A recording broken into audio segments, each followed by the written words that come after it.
We'll go ahead and continue with you. Thank you so much for taking time to meet with me. I am obviously very impressed by the different roles that you've served in the department in which you seek to run. Knowing your previous work, what do you see as your vision? What are your big priorities, if you are confirmed? No, thank you, Senator. I think the big priority has to be the reduction of the backlog. Okay. That backlog has grown to insurmountable levels over the last 4 years. When I left as the Deputy Director of Policy in January of 2021, there were about 450,000 affirmative asylum cases pending around the country. That number has grown. There's over 1.5 million now. Now, what does that mean? That means that all these extra people have gotten into the pipeline, and that's only for asylum. Mm-hmm. We also have green card backlogs and other, as the senator alluded to, other employment-based green cards that we need to look at too. However, the real problem that I see is I don't know who's in the backlog. For me, backlogs are more than just a bipartisan talking point about how we got to get the agency in order. I think it's of course important to get someone's benefits to them as quickly as possible so that they have this certainty, and if they're able to begin a life in the United States and assimilate, that's fantastic. If not, they need to know that certainty and to move forward.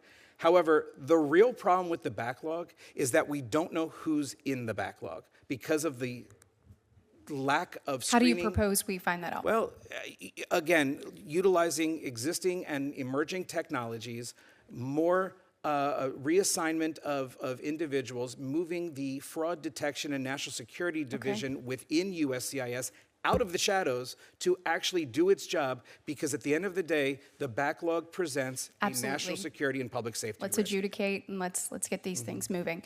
On that, look, over the last 4 years, I believe I have seen, which was just a terrible misuse of the presidential parole authority.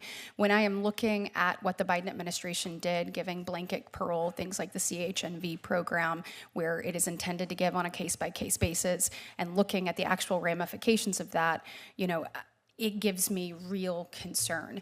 My question to you is, what do you plan on putting in place, or how do you plan on, addressing this, and how do you plan on approaching it if and when confirmed? Thank you, Senator. If confirmed, we will take what steps are necessary at USCIS to assist with the other departmental partners in terminating parole programs, terminating parole, reviewing on a case-by-case the people who got parole, to look for the fraud and the sponsor petitions that we know now exist. There's a lot that needs to be done, but I find it interesting. We've been talking about following the law. This is something, the law on parole is very, very clear in my opinion. And the parole program, the use of categorical parole programs is illegal. And we've got to get back to that. Parole is fine on a case-by-case basis. It's been in the law since the 60s or the 50s. But the legislative intent for it was always severe humanitarian needs, or significant public interest. And that was a one-off, not necessarily supposed to be mass programs used to obfuscate the numbers at the border. Do you think this is something where Congress likely may need to act on this issue?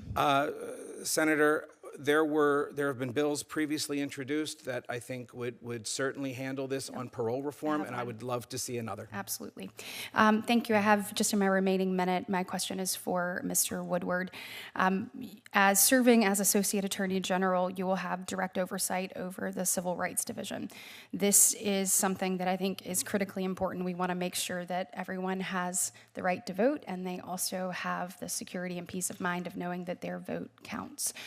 When you're looking at that, one of the reasons I actually introduced the Citizen Ballot Protection Act last Congress, and I'll reintroduce it this year, and I have a number of colleagues that have different pieces of legislation that address the same thing, is amending federal law to explicitly allow states to put in place a proof of citizenship requirement, both on federal mail-in voter registration forms and state mail voter registration forms that might be developed.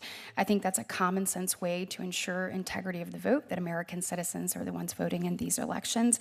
And my question for you is, if confirmed, what plans do you have to ensure that DOJ and the Civil Rights Division will work to enhance the integrity and security of our elections and make sure that the voters, the American citizens, aren't deluded? Well, Senator, thank you for the question. I couldn't agree more. It is of critical importance to ensure that our nation's civil rights laws are enforced. If confirmed, I look forward to working with AAG Dillon and ensuring that voting rights are as respected as every other right. And so I'm confident that we will find a way to accomplish this, but also welcome additional legislation. Of course, the office does not itself promote policy. It enforces the law. And so if your legislation is passed, we would pursue that as aggressively as possible. Thank you very much. Look forward to working with you both. On behalf of the chair, Senator Welch. Thank you very much. Did you?